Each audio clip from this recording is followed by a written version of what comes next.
नमस्कार, सिटी हलचल में आपका स्वागत है। आइए नजर डालते हैं आज की मुख्य गतिविधियों पर। स्कूल शिक्षा मंत्री कंवरपाल ने पत्रकारों से की बात। निगम द्वारा 8 दुकानदारों के चालान काटे गए। मुख्यमंत्री के जनसंवाद कार्यक्रम को लेकर व्यापारी वर्ग में दिखी नाराजगी। गांव जाटोवाला में अल्पसंख्यक मोर्चा सम्मेलन का हुआ आयोजन। यमुनानगर के बसांतियावाला गाँव में मिला संदिग्ध झंडा। नेहरू पार्क से पत्रकारों के समर्थन में निकाला गया रोष मार्च। डीवी गर्ल्स कॉलेज में 10 दिवसीय हस्तकला वर्कशॉप का हुआ आयोजन। चोर डायल 112 पुलिस की गाड़ी लेकर हुआ फरार। यमुनानगर की सब्जी मंडी में रामलीला स्टेज को लेकर 2 पक्षों में हुआ विवाद। जठलाना गांव के एक युवक की जेसीबी मशीन की चपेट में आने से हुई मौत, परिजनों ने लगाया हत्या का आरोप।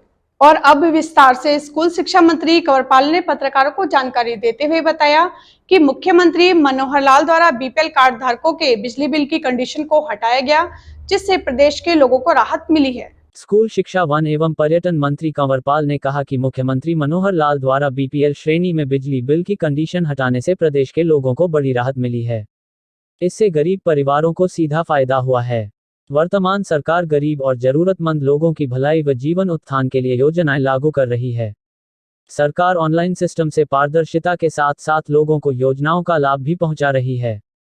स्कूल शिक्षा वन एवं पर्यटन मंत्री कंवरपाल अपने जगाधरी निवास पर स्थित कार्यालय में जन समस्याएं सुन रहे थे। इस कार्यक्रम में प्रदेश के लगभग सभी जिलों और यमुनानगर जिले के अलग अलग जगह से लोग पहुंचे। बिजली, नगर निगम, पुलिस विभाग, शिक्षा विभाग, जन स्वास्थ्य विभाग से जुड़ी और कई अन्य समस्याओं को लोगों ने स्कूल शिक्षा मंत्री के समक्ष रखा। इनमें अधिकतर समस्याओं का मौके पर ही समाधान कर दिया गया। वहीं कुछ शिकायतों पर संबंधित विभाग के अधिकारियों और कर्मचारियों को फोन पर निर्देश दिए कि जनता के कार्य निश्चित समय अवधि में प्राथमिकता के आधार पर पूरा करना सुनिश्चित करें। किसी कार्य को अनावश्यक रूप से लंबित न रखा जाए। स्कूल शिक्षा वन एवं पर्यटन मंत्री ने कहा कि प्रधानमंत्री नरेंद्र मोदी और प्रदेश के मुख्यमंत्री की सोच केवल गरीब, किसान और मजदूर के जीवन स्तर को ऊंचा उठाने की है। हरियाणा में प्रदेश के सभी 90 हलकों में समान रूप से बिना किसी भेदभाव से विकास कार्य करवाए जा रहे हैं। उन्होंने कहा कि सरकार ने भ्रष्टाचार पर अंकुश लगाने का काम किया है। प्रदेश में योग्य युवाओं को पारदर्शिता और मेरिट के आधार पर नौकरी प्रदान की जा रही है।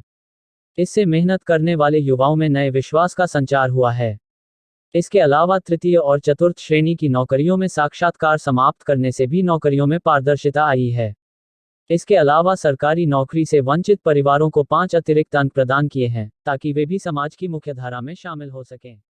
यमुनानगर के दशहरा ग्राउंड में मुख्यमंत्री मनोहर लाल का जनसंवाद कार्यक्रम का आयोजन किया गया था। इस दौरान वहां मौजूद उद्योग व्यापार मंडल को मुख्यमंत्री से मिलने नहीं दिया गया, जिससे व्यापारियों में भारी रोष है। यमुनानगर में मुख्यमंत्री के हुए जनसंवाद को लेकर व्यापारी वर्ग हुआ नाराज। व्यापारियों को जनसंवाद कार्यक्रम से निकाल बाहर, व्यापारियों में रोष।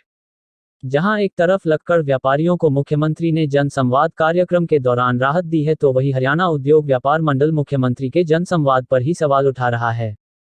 बता दें कि कल यमुनानगर के दशहरा ग्राउंड में मुख्यमंत्री मनोहर लाल लोगों की समस्याएं सुनने के लिए जनसंवाद कार्यक्रम में पहुंचे थे, लेकिन इस दौरान वहां मौजूद उद्योग व्यापार मंडल को कार्यक्रम से बाहर निकाल दिया गया, जिसे लेकर अब व्यापारियों में रोष देखने को मिल रहा है। व्यापारियों का कहना है कि यह जनसंवाद नहीं बल्कि चटुकार संवाद है। उद्योग व्यापार मंडल के अध्यक्ष महेंद्र कुमार मित्तल का कहना है कि जैसे ही उनको पता चला कि मुख्यमंत्री लोगों की समस्याएं सुनने के लिए यमुनानगर में जनसंवाद करने आ रहे हैं, तो वह भी अपनी टीम के साथ वहां पर पहुंचे, लेकिन कुछ ही देर बाद वहां मौजूद पुलिस कर्मचारियों ने उन्हें बाहर जाने के लिए कहा। महेंद्र कुमार मित्तल ने कहा कि हमें यही समझ नहीं आई कि हमें वहां से बाहर क्यों निकाला गया, क्योंकि वह तो व्यापारियों की आ रही समस्याओं को उठाने के लिए ही वहां पर गए थे और मुख्यमंत्री से इस बारे में बात करना चाहते थे, लेकिन बिना कोई सवाल किया पुलिस कर्मचारियों ने उन्हें इस कार्यक्रम से बाहर जाने के लिए कहा और वह चुपचाप वहां से चल दिए। लेकिन व्यापारियों का कहना है कि वह इससे उनकी मान सम्मान को भी ठेस पहुंची है।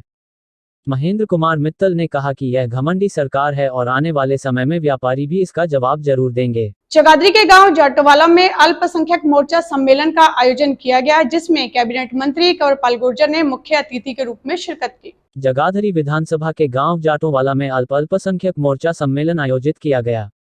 कैबिनेट मंत्री कंवरपाल गुर्जर ने कार्यक्रम में मुख्य अतिथि के रूप में शिरकत की। ढोल नगाड़ों के साथ पुष्प वर्षा कर मुस्लिम समाज के लोगों ने कैबिनेट मंत्री का जोरदार स्वागत किया। कैबिनेट मंत्री ने कहा, बीजेपी को मुस्लिम विरोधी कहकर कुछ लोग बहकाने और केवल झूठ बोलने का काम करते हैं। भाजपा हर वर्ग के लिए बिना किसी भेदभाव के ईमानदारी के साथ काम कर रही है और कार्यक्रम में मुस्लिम समाज के लोगों की रिकॉर्ड तोड़ भीड़ बता रही है। सभी वर्ग भाजपा के साथ है। ढोल नगाड़ों के साथ सैकड़ों ट्रैक्टर और मोटरसाइकिलों पर अल्पसंख्यक मोर्चा के काफिले के साथ सम्मेलन में पहुंचे कैबिनेट मंत्री। जगह जगह कैबिनेट मंत्री का जोरदार स्वागत किया गया। मुस्लिम समाज के हजारों लोगों ने इस सम्मेलन को सफल बनाया। अल्पसंख्यक मोर्चा के सभी पदाधिकारी भी सम्मेलन में मौजूद रहे। जगाधरी विधानसभा में इस सम्मेलन ने भीड़ के सारे रिकॉर्ड तोड़ दिए। जगाधरी विधानसभा के अल्पसंख्यक मोर्चा सम्मेलन में हजारों की भीड़ देखकर गदगद हुए कैबिनेट मंत्री और उन्होंने मीडिया से बात करते हुए कहा कि आज के कार्यक्रम को लेकर सभी में भारी उत्साह था। जो जगह थी वह भी कम पड़ गई। लोग इस बात से बेहद खुश हैं। मौजूदा सरकार ईमानदारी से काम कर रही है। चाहे विकास कार्यों की बात हो या रोजगार की बात। इसी तरह गरीब लोगों के बीपीएल कार्ड, गरीब वर्ग को रसोई गैस, शौचालय बनवाएं, इलाज के लिए आयुष्मान कार्ड, इन सब योजनाओं से प्रदेश की जनता बेहद खुश है। और आज इन सभी योजनाओं को बड़ी सरल भाषा में कार्यक्रम में लोगों ने बताया। पोर्टल प्रणाली से सब खुश हैं। आज कोई किसी के अधिकारों का हनन नहीं कर सकता। सबको सबका हक मिल रहा है। इससे जनता में बेहद खुशी है। कैबिनेट मंत्री ने कहा कि मुस्लिम समाज के लोग लगातार भाजपा के साथ जुड़ रहे हैं। इससे भारतीय जनता पार्टी को बहुत मजबूती मिलेगी। माननीय प्रधानमंत्री नरेंद्र मोदी ने कहा, सबका साथ सबका विकास। अगर कोई भी पीछे रह जाएगा तो देश कैसे आगे बढ़ सकता है। माननीय प्रधानमंत्री ने देश के सभी जिलों का सर्वे करवाया। उस सर्वे में जो जिले पीछे थे उनमें से एक जिला मेवात भी था। माननीय प्रधानमंत्री नरेंद्र मोदी ने मुख्यमंत्री को बुलाकर कहा कि मेवात सब जिलों के बराबर आना चाहिए। जितना पूर्व की सरकारों ने काम किया होगा उससे कई गुना ज्यादा काम हम कर चुके हैं। देश नंबर 1 तब बनेगा जब सबके सब नंबर 1 बनेंगे। ऐसा नहीं हो सकता कि कुछ आगे निकल जाए और कुछ पीछे रह जाए। वही जब उनसे सवाल किया गया कि भाजपा को मुस्लिम समाज का विरोधी कहा जाता है।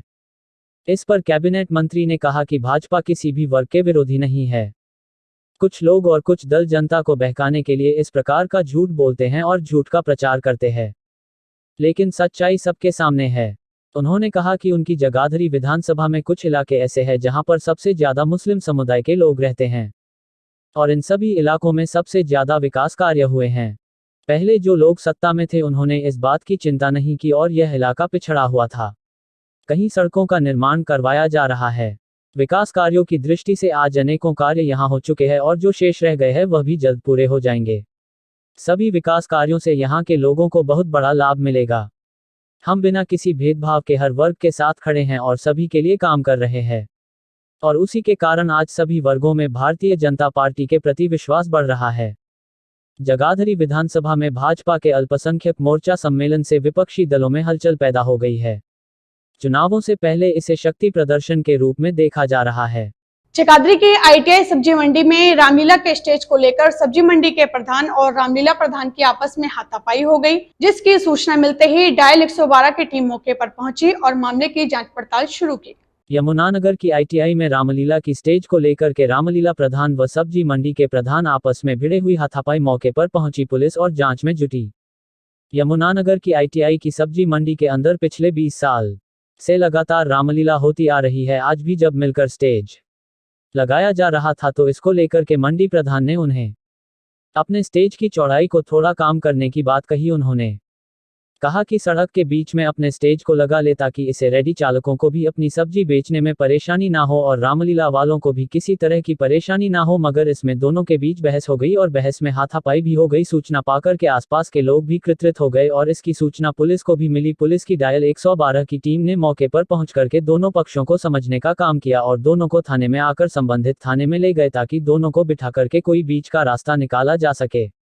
रामलीला प्रधान में जानकारी देते बतलाया कि हर साल यहाँ पर वे रामलीला करते हैं। पिछले साल जो है बरसात के कारण का सम्मान खराब हो गया था, इसलिए उन्होंने अपने स्टेज की चौड़ाई को थोड़ा सा बढ़ा दिया, जिसमें उन्होंने उनसे ये भी कहा कि वह रेडी को दूसरी जगह पर लगा ले, मगर दोनों के बीच बहस हो गई जिसकी वजह से बात इतनी बढ़ गई। वहीं मंडी प्रधान का कहना है कि यहाँ पर 150 से 200 रेडी चालक अपनी रेडी लगा करके अपने परिवार का गुर्जर बसर करते हैं, अगर ऐसे में ये ज्यादा चौड़ा स्टेज लगाएंगे तो उनका नुकसान होगा। उन्होंने कहा कि हर साल सड़क के बीच में ही टेंट लगाया जाता था, मगर इस बारी अपने स्टेज को चौड़ा कर रहे हैं, जिसकी वजह से भाई ने समझाने के लिए पहुंचे थे और उन्होंने अपने अन्य साथियों को बुला करके हाथापाई शुरू कर दी। सूचना पाकर के पुलिस मौके पर पहुंची और दोनों को संबंधित थाने में ले गई ताकि दोनों को बिठा करके कोई बीच का रास्ता निकाला जा सके। आज के अंक में बस इतना ही, मिलते हैं अगले अंक में, तब तक के लिए नमस्कार।